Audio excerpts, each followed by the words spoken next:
In the frigid darkness of Titan, where the surface is blanketed by thick layers of ice and methane gas, an earth-shattering discovery was made. The exploration vessel of the Nebula Alliance, during its mission to survey an ancient solar system, stumbled upon a mysterious cryosleep station buried deep beneath the ice. The dormant structure, silent for millions of years, held thousands of human beings long believed to have vanished from the annals of galactic history. But these were not mere sleeping beings. Within each cocoon, strands of light intertwined like the veins of the universe, showcasing a technology far beyond the Alliance's comprehension. The survey team had barely registered the strangeness of it all when a distress signal emanated from the station, as though a forgotten secret was slowly awakening. Humanity was not just returning, they brought with them a power capable of reshaping the order of the galaxy. But what was their true goal? This was the question the Alliance had to answer, before it was too late. Titan, Saturn's largest moon, had always been one of the most challenging places to explore. With its freezing surface, dense methane-rich atmosphere, and rivers of liquid hydrocarbons flowing like veins, it was deemed inhospitable for sustaining life. Yet, in the quest to explore the depths of the universe, the Helios, a survey vessel of the Nebula Alliance, arrived with a simple mission: to search for mineral resources to support distant developing planets. When the Helios touched down on Titan's surface, its sensors quickly detected anomalies. Buried beneath hundreds of meters of ice lay traces of refined metal, something that should not naturally exist on this moon. Immediately, Astra Coris, the veteran scientist leading the mission, ordered excavation equipment to probe deeper. The deeper they dug, the more apparent it became: a vast dome-shaped structure made of an alloy unknown to the Alliance was concealed beneath the surface. As the expedition team approached, the structure's main door opened slowly, as if it had been waiting for eons. A faint green light from within illuminated Titan's dark surface. A weak, echoing sound emanated, like a whisper from the past. Inside, the team stood in awe at an unprecedented sight: thousands of glass-like pods neatly arranged in rows, each one holding a human in deep slumber. The humans within were unlike any of the present-day species. Their bodies were perfectly preserved, but Helios's bioscanners failed to match their genetic code to any known records within the Alliance. They've been here for an unfathomable amount of time, longer than any of our civilizations, Astra whispered, her gaze fixed on the intricate patterns etched onto the crystalline pods. Each pod bore elaborate designs, resembling characters from a long-lost language. These patterns glowed faintly, almost as if reacting to the explorer's presence. A cryptic, encoded message began broadcasting, reverberating through Helios's communication systems: "Awaken us. The time has come." The discovery was swiftly reported to the Nebula Alliance headquarters. News of the find spread rapidly, sending shockwaves through the galactic network. Humanity was known to have existed over 1 million years ago, predating all current civilizations. Yet, they had mysteriously disappeared, leaving behind only scant traces and whispered tales of a powerful, intelligent, and dangerous species. At the Alliance's central hub on Aurora Prime, the Nebula Council convened an emergency meeting. Within the plasma-walled conference chamber, representatives of 12,000 planets debated fiercely. Some viewed the discovery as a chance to decode history and uncover buried secrets. Others feared that awakening these humans could unleash a threat to the entire galaxy. "We know nothing about them, except for the terrifying legends," argued Senator Vox, a leader from the warrior planet Draconis. "If they truly possess superior technology, they could easily dominate us." Conversely, Arius Solis, a prominent scientist and representative from Aldera, countered, they may have reached unparalleled heights in science and culture. Awakening them might help us solve critical issues, from energy crises to intergalactic diseases. After hours of heated deliberations, the Council decided to dispatch a team of specialists to Titan for further research, under the condition that no individuals were to be awakened without explicit authorization. Astra, the discoverer of the cryosleep station, was appointed as the lead researcher, while the Helios remained as the mobile base of operations. On Titan, Astra's team began analyzing the pods and their surroundings. They discovered that the entire system was powered by an energy source previously unknown to the Alliance, seemingly capable of infinite self-regeneration. This further fueled speculation that ancient humanity had achieved a level of technological advancement far beyond the Alliance's capabilities. Meanwhile, data retrieved from the pods revealed a chilling story. Fragmented images stored within the station's memory showed massive explosions in space, fleets obliterated, and a colossal entity shrouded in red light. It seemed to be the reason humanity had resorted to cryosleep to escape annihilation. But what was this entity? Did it still exist? These questions only deepened the unease among the research team. One quiet night on Titan, an unexpected event occurred. One of the crystalline pods began glowing more intensely than usual, emitting a rhythm resembling a heartbeat.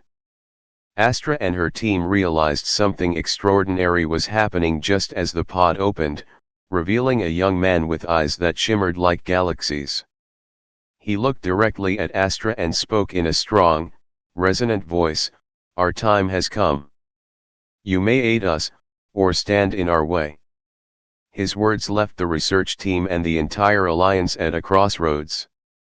Should they trust these ancient humans or prepare for an inevitable confrontation? The mystery of the past had now become a warning for the future. In the dim expanse of Titan, where the faint light of the sun barely pierced the icy darkness, the Union's team of scientists embarked on their quest to awaken history. Weeks of tireless work were spent analyzing the strange glass pods, deciphering the complex codes embedded in the central control systems of the cryostation. After countless failed attempts, one pod finally responded. Bathed in a soft green glow, the first pod opened to reveal a tall man with pale skin and eyes that shone like twin stars. He sat up slowly, showing no signs of the disorientation typically seen in those emerging from prolonged stasis. Staring directly at Astra, the lead researcher, he spoke in a deep, commanding voice. "The time has come. Who are you, and why have you awakened us?" The simple question, delivered with an undeniable air of authority, left the entire team speechless. After a moment of stunned silence, Astra composed herself and responded, "We are representatives of the Nebula Union, an alliance governing and safeguarding over 12,000 planets across the galaxy. We discovered this place during a routine survey mission." The man, who introduced himself as Kalen, listened with a contemplative expression. He explained that his kind had been forced into stasis after a cosmic catastrophe beyond anything the Union could imagine. A spaceborne entity, which Kalen referred to as the Light Devourer, had swept through the galaxy millions of years ago, annihilating every civilization in its path. To survive, humanity had developed advanced technology to protect themselves and hide from this being. But Kalen didn't stop with recounting his people's story. He began demonstrating the power of the technologies that ancient humanity had mastered. First, he manipulated a block of metal on a lab table. With a wave of his hand, the block melted into liquid form, then reformed into a perfect sphere, astonishing everyone. "Self-regenerating nanotechnology," he explained, "allows us to repair, build, and even create materials at the atomic level." Next, he gestured toward a small energy source the team had found in the station. The device, previously inert, suddenly flared to life. Dark energy, Kalen said, is not just a theory. It's real. We've harnessed infinite power from the void itself. Finally, he approached a large control panel and touched its surface. The system immediately came to life, projecting maps of the galaxy more detailed than anything the Union had ever seen. We've mastered the ability to read and manipulate the fabric of space-time. What you call teleportation is, to us, a mere convenience. Kalen's demonstrations left the research team in awe but also deeply unsettled. These technologies not only surpassed the Union's capabilities but also posed the potential for catastrophic misuse. Astra, as the leader, attempted to persuade Kalen to share his technology with the Union. Kalen, however, firmly declined. Your people are not ready. This knowledge is not meant for those who lack the understanding of its responsibilities. In the wrong hands, it would only lead to conflict and destruction. Despite his reservations, Kalen was not entirely unyielding. He proposed a deal: if the Union could help awaken the remaining individuals in the cryo station and provide a safe environment for them to resettle, he would consider sharing some of their knowledge. Astra recognized this as a rare opportunity to build trust with Kalen and his people. In the weeks that followed, the research team worked tirelessly to awaken more individuals from the pods. Each person brought with them remarkable skills and knowledge, from advanced medicine to designing space defense systems far beyond anything the Union had ever developed. However, tensions began to rise as the awakening progressed. Among those revived were individuals who disagreed with Kalen's willingness to cooperate with the Union. They believed ancient humanity did not need the Union's help and should focus on rebuilding their own civilization. Others warned that sharing too much information could make the Union a future threat if they chose to turn against them. The situation escalated when a contingent of Union soldiers, wary of the growing power of the ancient humans, was sent to Titan to monitor the situation. Kalen interpreted this as a sign of distrust, further deepening the rift between the two sides. One quiet evening, while Astra was negotiating a peaceful resolution, the cryo station's alarm system blared unexpectedly. Sensors detected an unidentified signal approaching Titan. Kalen stood abruptly, his face grim. It has found us. The light devourer. His words were like an ominous prophecy, signaling that the time for diplomacy had ended. A decision loomed: would the Union and ancient humanity unite to face this shared threat, or would their differences lead to the destruction of them all? Suspended in the void between Titan and the planets of the Nebula Alliance, a secret conference took place. The Alliance's representative, President Saran, along with her top advisors, arrived at the stasis station to meet Eliur, regarded as the spiritual leader of the ancient humans. The meeting room was minimalistic yet dignified, illuminated by the soft glow of optical crystals embedded in its ancient architecture. Eliur, a man of unassuming appearance but radiating undeniable authority, entered with his advisors. He stood tall, his bright eyes seeming to carry the weight of millennia of history. Saran began with a carefully phrased question: Eliur, I need to understand your true purpose. The Alliance has existed for thousands of years, and we cannot ignore the fact that your advanced technology could fundamentally alter the order of the galaxy. Eliur replied in a calm yet resolute voice: Our purpose is not to dominate, but to survive and coexist. In our stasis, we dreamed of the future. Those dreams were not mere visions, but guidance from our collective consciousness, leading us to develop the technologies you now see. His answer left the room in thoughtful silence. After a few moments, Saran pressed further: those dreams, how were you able to turn them into reality? And why choose stasis over facing the present? Eliur nodded slightly, as if anticipating the question. He explained that when the catastrophe struck millions of years ago, humanity faced two choices: to fight or to preserve their existence. They realized survival depended on transcending their current limits. Using advanced technology, they transferred their consciousness into a state of hyper-awareness within stasis. These dreams, Elliot continued, were not dreams in the conventional sense but a form of collective communication. Our consciousnesses converged to create new ideas. We dreamed of distant planets, energy-liberating technologies, and ways to confront the light devourer. Though impressed, Saran remained skeptical. If you were so well prepared, why not return sooner?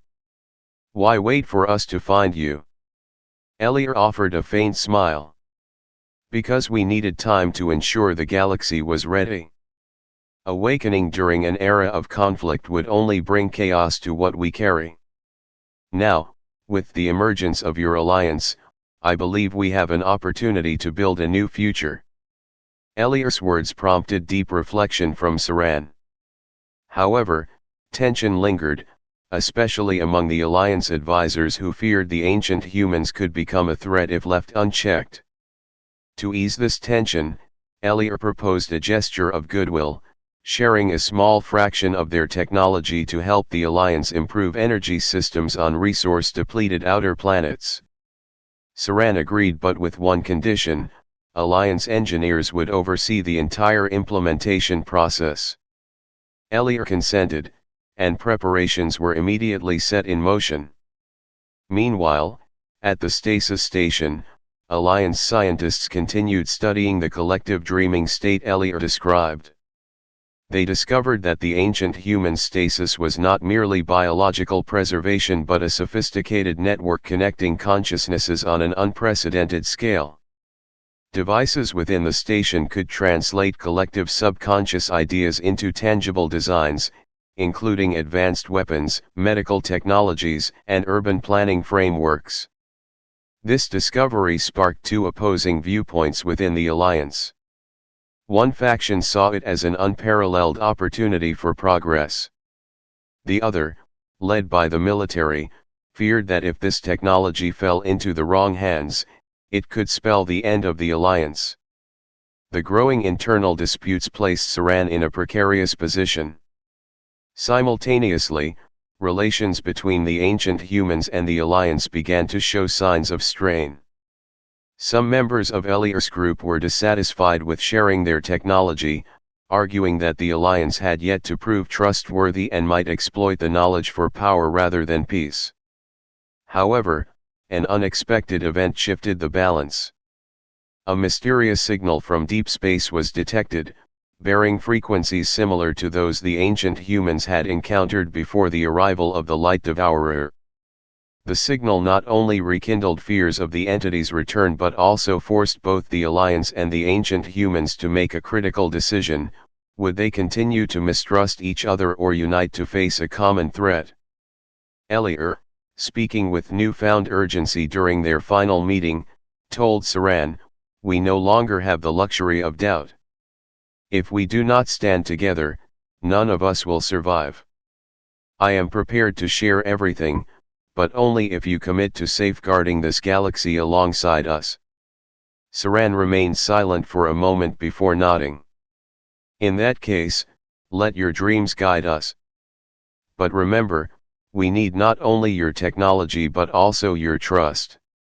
The chapter closed with engineers from both sides beginning to work together, as the mysterious signal grew increasingly clear, a harbinger of the limited time left. In this context, the intersection of past and present was not merely the meeting of two civilizations but a pivotal moment destined to shape the galaxy's future. As the discussions dragged on for weeks, the Alliance's base on Titan became the center of unprecedented political and diplomatic tensions. Key members of the Alliance, representing 12,000 planets and hundreds of species, understood that the decisions they made would not only impact the present but would also determine the future of the entire galaxy. In the Grand Conference Room, President Saran faced the unwavering gaze of Elliot. The proposal from the ancient humans to settle on the planet Vesper and share their knowledge seemed like a peaceful solution, but it also carried hidden risks. Vesper was a distant planet, but the Alliance's scientists had discovered that it held rare resources, including arcanium crystals, a key material for dark energy technology. General Oruk, a military advisor for the Alliance, stood up, breaking the silence in the room. "We cannot accept this plan without fully considering the consequences.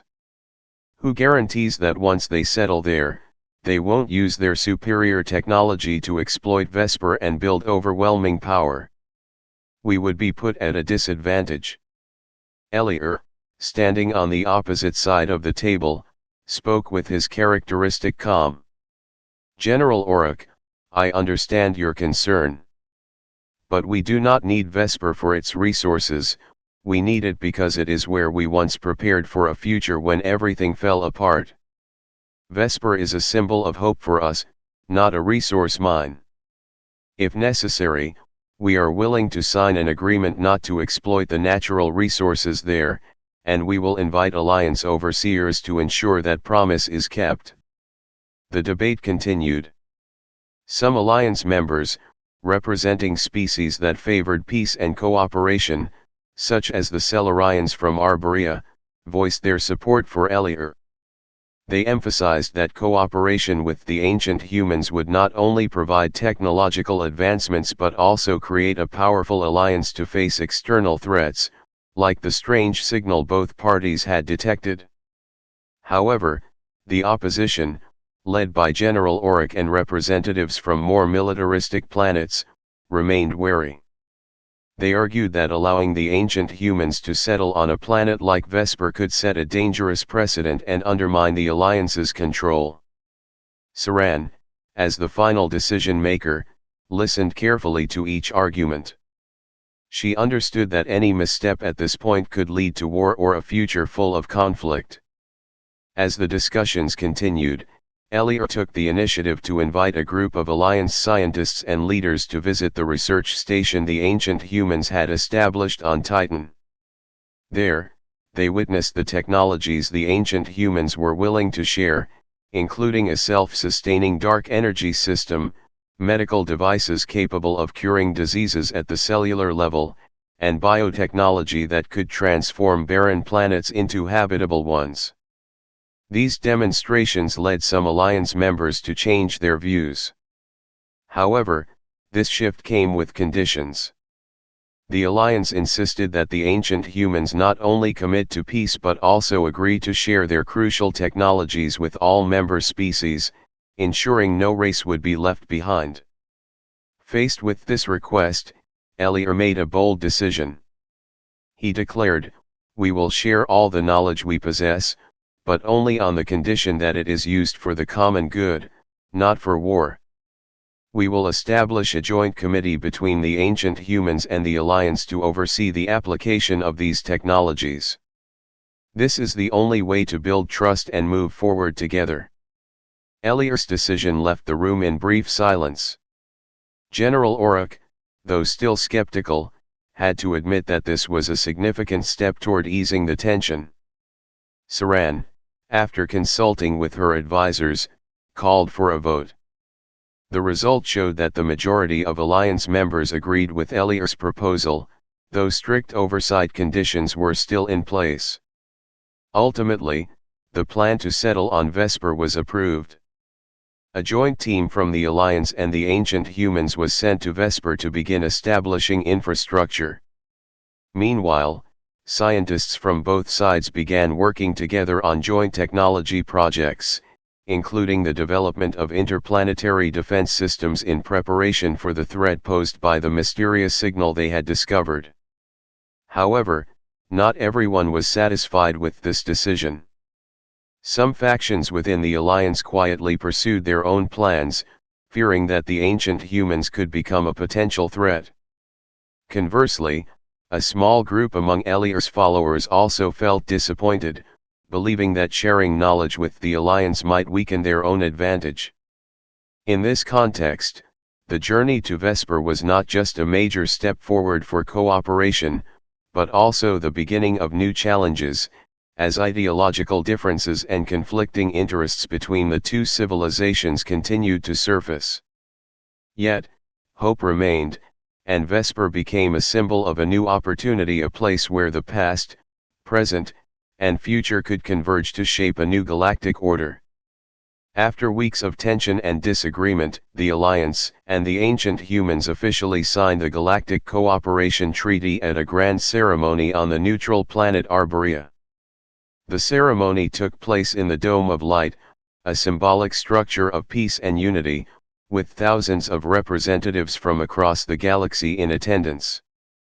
Cheers and congratulatory applause filled the air as President Saran and Eliur, the leader of the ancient humans, shook hands before the public. The following days marked the beginning of a new era. Joint research teams were established, consisting of scientists, engineers, and diplomats from both the Alliance and the ancient humans. At the research center on Titan, the first projects were launched.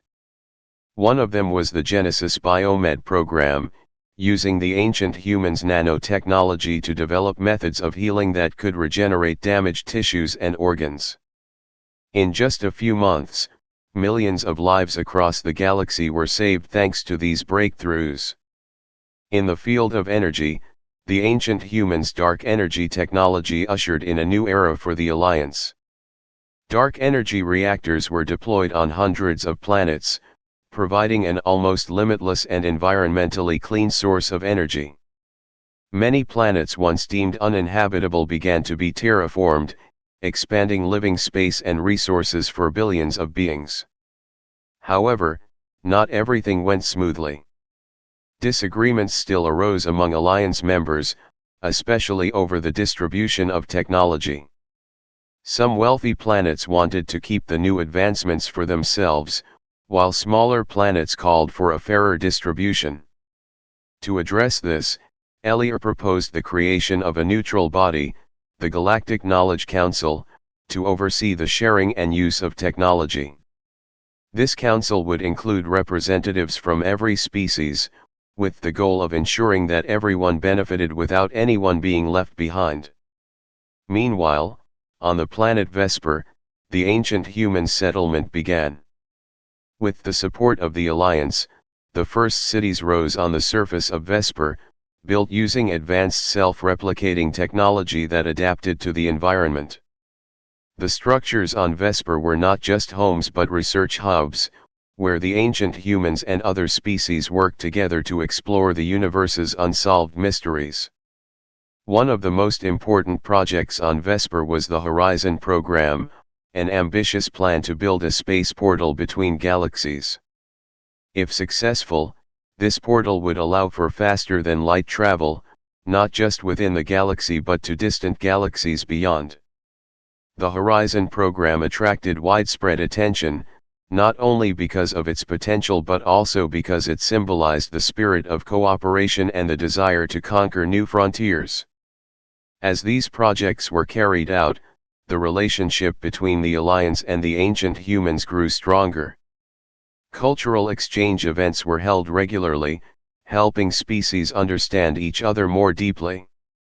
At these gatherings, songs, dances, and stories from different civilizations were shared, creating an atmosphere of unity and hope. However, peace was not just about cooperation in the present, it also required vigilance against potential threats. One of the biggest concerns was the mysterious signal from beyond the galaxy, which had once made both the Alliance and the ancient humans wary. In response, a joint defense fleet was formed, comprising warships from the Alliance and autonomous combat devices from the ancient humans. This fleet was named the Galactic Vanguard, tasked not only with defending the galaxy from external threats but also with preventing internal conflicts. As time passed, the benefits of cooperation became increasingly evident. Species that once had histories of conflict now worked together on shared projects. Lessons from the past, both mistakes and successes, were recorded and widely shared, becoming guiding principles for a better future. Yet, the seeds of instability remained hidden. Some extremist factions within the Alliance continued to doubt the ancient humans' true motives, fearing they were using cooperation to consolidate power. Conversely, a small group among Eliar's followers felt they had sacrificed too much for the sake of peace.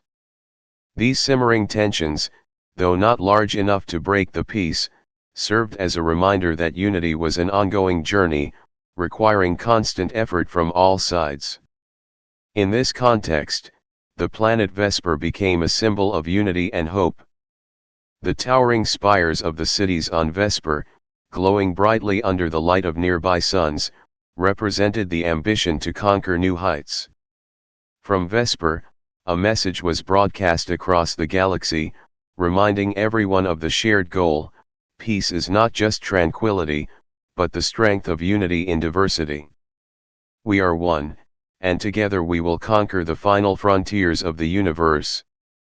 The last human starships departed from Titan, heading toward the planet Vesper. They left behind incredible technological achievements and monuments, proof of their brief yet historic collaboration with the Nebula Alliance. Eliar, the leader of the humans, stood on the command bridge, gazing down at the screen showing Titan shrinking in the distance. "We have achieved peace. But peace is fragile," he said softly, almost as a reminder to himself. Beneath the ice of Titan, the old cryogenic station now lay in ruins, but one thing remained unbroken: the warning of the return of a common enemy that had forced humanity into a long slumber millions of years ago. Prophetic dreams from the past, recorded by the cryopods, had yet to be fully deciphered. Meanwhile, in a distant corner of the galaxy, an unidentified fleet moved slowly, each massive ship carrying the red light of destruction. It seemed that the real battle was not over, it had only just begun. The universe was silent for a moment, but in that silence, the viewer knew that a storm was about to arrive.